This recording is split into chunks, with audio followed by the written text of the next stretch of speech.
Hi friends, hello, how are we? So real quick, I wanted to intro this video. I have a stack of volume ones sitting here, so I thought I would do another volume one blitz review kind of video. So let's go ahead and briefly go over what I'm going to be reading in this vlog, and then as I read each volume, I will come back, I will film my thoughts for you. And one thing I'm doing also, I'm just going to quickly preface at the beginning of this video, over the next couple of months, I'm not going to be purchasing a lot of manga.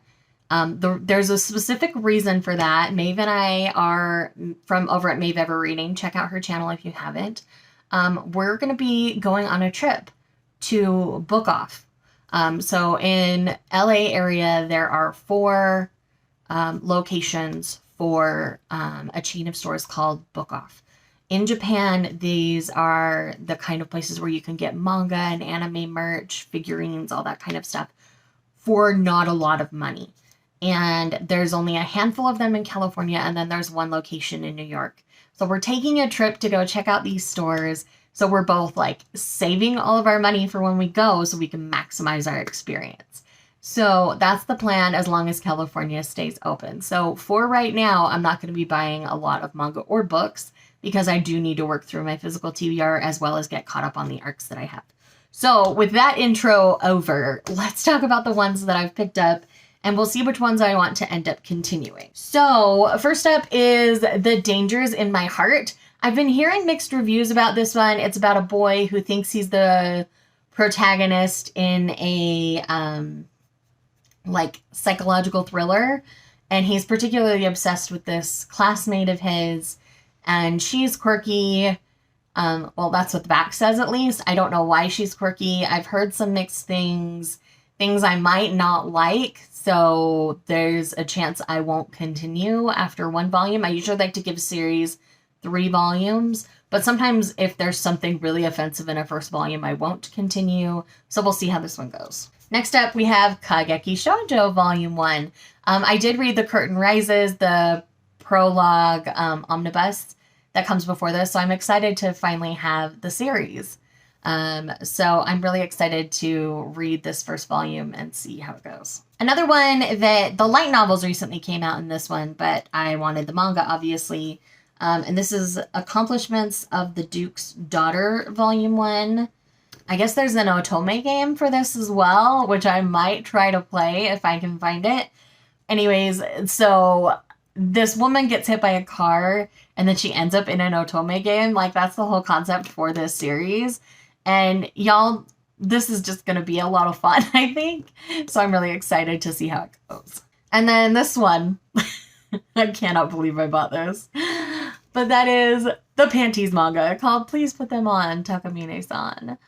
And I know it's supposed to be like pervy and weird. It's actually pretty long. So all I know is that for some reason she's taking off her panties for a below average student. I think he smells them. I don't know.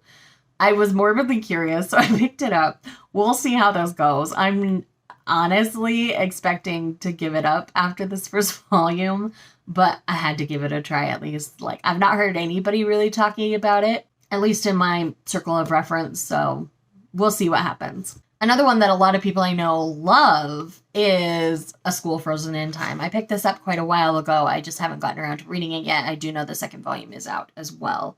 And I know that this one kind of has more like mystery thriller kind of vibes to it. We have all these students, and one of the classmates in that room they think has passed away, but they don't remember who it is, so they're trying to figure it out. And then last but not least is The Great Jahy Will Not Be Defeated. So essentially this little like demon woman, like something happens, she loses her realm, so she's transported into our world as this little tiny weak version of herself, and it's her explorations. And this is from Square Enix. I tend to really like what they put out, so I am excited to give this one a try.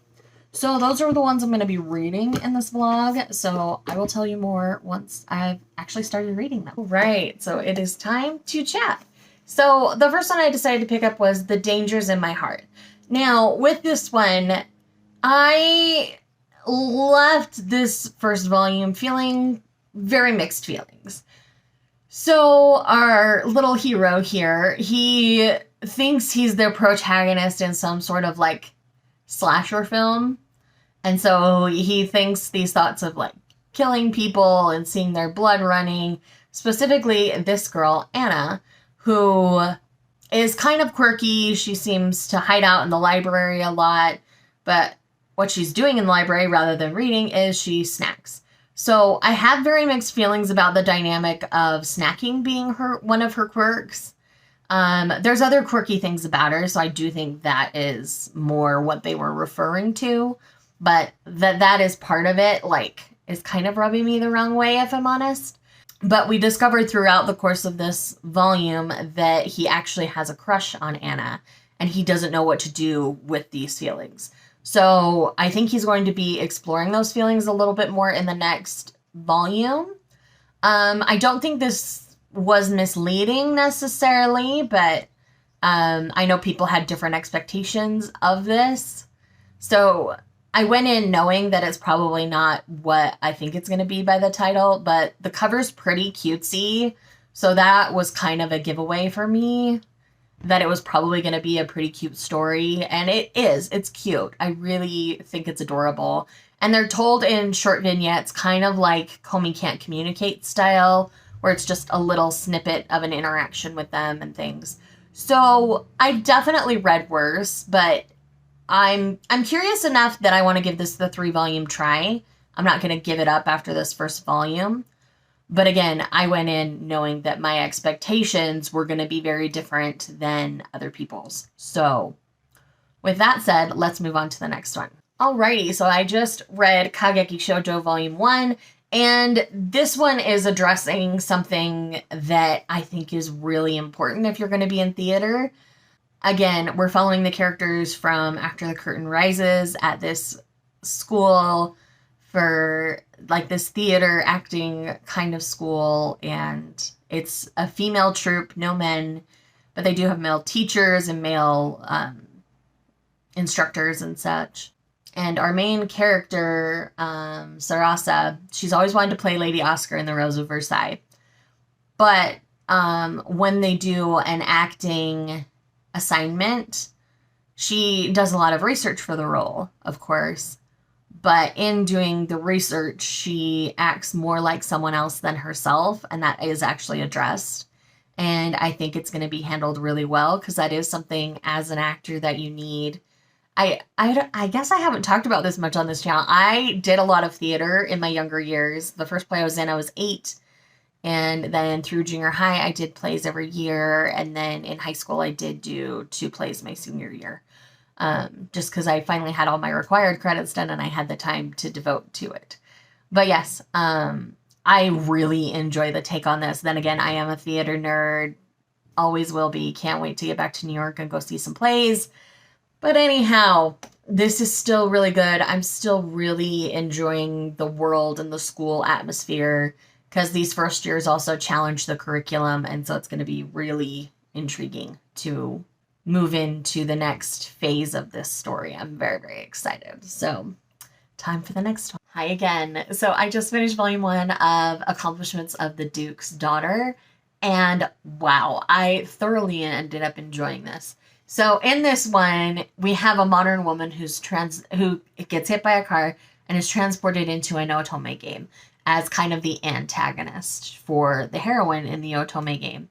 So she realizes that's who she is, and so she makes all the plays to put herself in a situation where she likes how she's living her life. She doesn't want the big romance with the prince, anything like that. She wants something to take care of herself. So she's been sent back to the fief of the family, and she gets to meet up with all her friends and her favorite servants there. And she is doing everything in her power to make the area that she's in thrive and work. And it's so good so far. I'm really enjoying this take. Because so often we see them trying to go after the guys and stuff. Instead, she just uses the other guys that are her friends, and that's great. And her little female maid has a huge old crush on her because she saved her. And I really love the take on this. I really think I'm going to continue to enjoy this one. Definitely looking forward to picking up more. More of the manga is out. The light novel is what's currently releasing. So I just need to figure out how many volumes of this are out so I can put it on my list to pick up when I'm ready to pick up more. Maybe I can find them for cheap when I go to Book Off with Maeve. I don't know. But that's halfway through the things I want to get read for this vlog. So let's move on to the next one. So I'm DNFing. Please put them on, Takamine-San. I read the entire first chapter, which was that much of the volume. So essentially the whole concept of this is this girl on the front has magical powers that her every wish is granted when she takes off her panties or a piece of underwear like her bra. And like when she uses her power, that piece of underwear disappears. So this boy who accidentally sees her breasts remembers everything. And so she basically bullies him into being her closet and carrying around her underwear. And I just can't with this. Like, it is so... it's just so manipulative. Like, it does not feel good. It does not feel fun. It just feels like this spoiled girl is getting everything she wants because she manifested magic powers in the 5th grade when she wet her pants because she was so upset that she got 2nd place. Like, it's just too much. Like, originally I thought it was going to be something kind of quirky and fun, but this is just a spoiled brat, and I cannot handle her. So I know that there's an audience for this. It is just not me. So this one will definitely be leaving the collection. I'm not going to bother to pick up anymore. My morbid curiosity has been sated, and I now regret spending the money I spent. But I will send it on to somebody who will enjoy it. So there's that. Moving on, I've got 2 more, and I'm genuinely excited for these 2. Okay, I've moved into the bedroom, and I just finished A School Frozen in Time, Volume 1, and this is amazing. I love it so much. It is dark. Trigger warning for suicide. Major trigger warning for suicide. Because basically in this, we have a group of 8 students, and 2 months ago, somebody committed suicide. But for whatever reason, this group of 8 can't remember who, but they believe it's within the group of people. And within this volume, somebody remembers and something happens to them. It is dark, very psychological thriller kind of feeling, but I'm here for it. So I'm definitely going to be picking up the next volume of this one. And if I wasn't on a ban, I would go to the store tomorrow before work and pick it up then. But I am on a ban, so I won't be picking it up right away. But I thoroughly enjoyed this. Will definitely be picking up more. All right, so I have read the final volume for this vlog, and that is The Great Jahy Will Not Be Defeated, or Jahy. I'm not sure how you say their name, but anyways, it's about this demon woman who loses all her powers because a magical girl enters the dark realm. And so she's now so weak that she lives in the human world in this little tiny form and has to use mana crystals to transform into like her adult self sometimes to like go to work and things. But she gets really tired really quickly. So like when she's at home, she's in her little short stack form, and it's about her kind of day-to-day slice of life struggling in the human world. And she's come across one of her former minions who's doing really well in the human world, and she's frustrated, and it's pretty cute. I'm not sure I'm going to pick up any more of this one though. Like, I'm not mad I bought it or anything. It's low on my priority list. I might revisit it and get more volumes later, or I might just put them on wish lists for people to pick up for me as they come out, kind of a thing. I haven't figured that out yet. But it was cute. If it sounds interesting to you, I would definitely recommend picking it up and giving it a try. But yeah, so there was really only one big dud in the stack, and that's pretty good for trying out 6 different series this way. So anyways, with that said, thank you so much for watching. If you're here because you love me, leave me a clock emoji down below, because I really think that one was my favorite out of the bunch. And I will see you guys in the next one. Bye.